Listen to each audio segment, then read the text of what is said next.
Georges. Le trésor d'avoir ces deux-là. Patrice et Georges. Trésor. Ouais.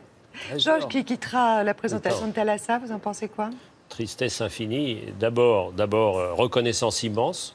Parce que vous savez, pour la France, très longtemps, ça a été ce que disait Tabarly.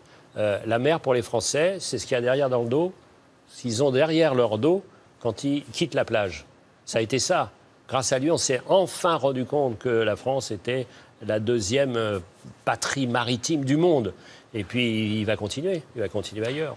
Il va continuer ailleurs. Bien sûr, il va continuer ailleurs. Et si on peut faire des choses ensemble, je vais vous dire, je suis là. Hein. Vous venez de passer également un cap. Oui, hein, absolument. Un cap d'âge. Absolument. Comment vous l'avez appréhendé? Écoutez, bien, pour vous dire que je suis dans une compagnie où je suis en dessous encore nettement de la moyenne d'âge, qui s'appelle l'Académie française. Donc, vous savez, comme on dit de nous, les académiciens, on est immortels. Mais comme disent mes amis africains, on n'est pas éternels. Donc, il faut faire avec les deux. Ça veut dire qu'il faut passer du temps avec les gens qu'on préfère. Vous avez une mère qui a 98 ans? 94. 14. Voilà. Ça vous laisse de l'espoir? Oui, mais je préférais pas être dans sa situation parce qu'elle a perdu la mémoire et elle me regarde avec ses grands yeux. Et un jour, là, il y a une semaine, elle me demande « Mais comment vous appelez-vous » Et je lui ai dit « Éric ». Et elle me dit « C'est pas possible, mon fils s'appelle Éric ». Qu'est-ce que vous avez ressenti? Une immense affection, une détresse et je vois beaucoup de ces personnes, Alzheimer, et il y a des éclairs comme ça. Et donc, voilà, c'est l'âge, le très très grand âge.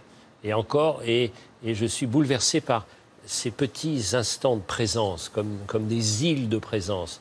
Et elle garde toujours ses yeux bleus, ou qui sont perdus. Puis brutalement, il y a une petite lueur. On dit, tiens, quelque part dans son cerveau, il y a une île où il y a du bonheur et en tout cas de la bienveillance.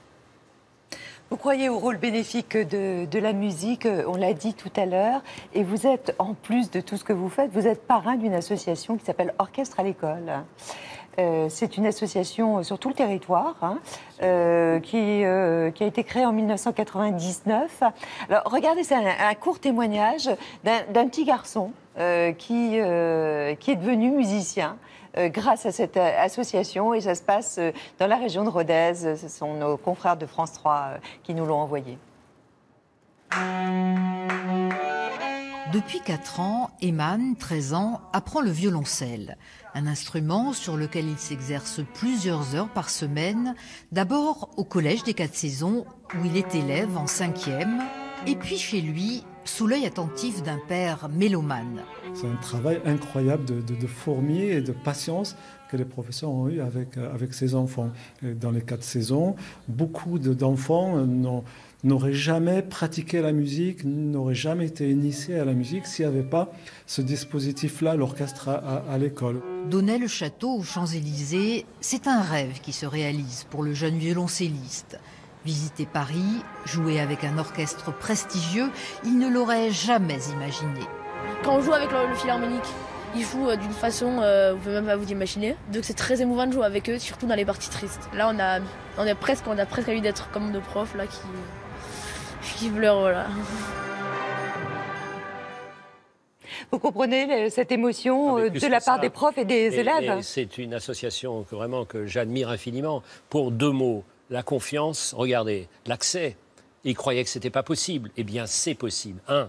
Et 2, ils apprennent à jouer ensemble. Qu'est-ce que c'est qu'un orchestre? C'est ce qu'on voudrait pour notre pays, que le pays devienne un orchestre qui joue ensemble.